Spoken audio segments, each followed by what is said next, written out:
Okay, here's a knife what I just got. It is second hand. I got it off my dad.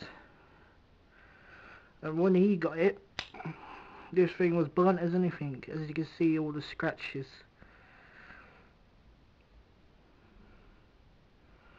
It's about the size of my forearm. As you can see. A very nice knife.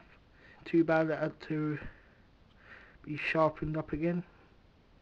Ain't the original factory cut. Sharpened. Got a nice weight to it. It's all metal and wooden handle with brass for rivets, and it's made in China. Don't know if you can see that. Stainless, made in China.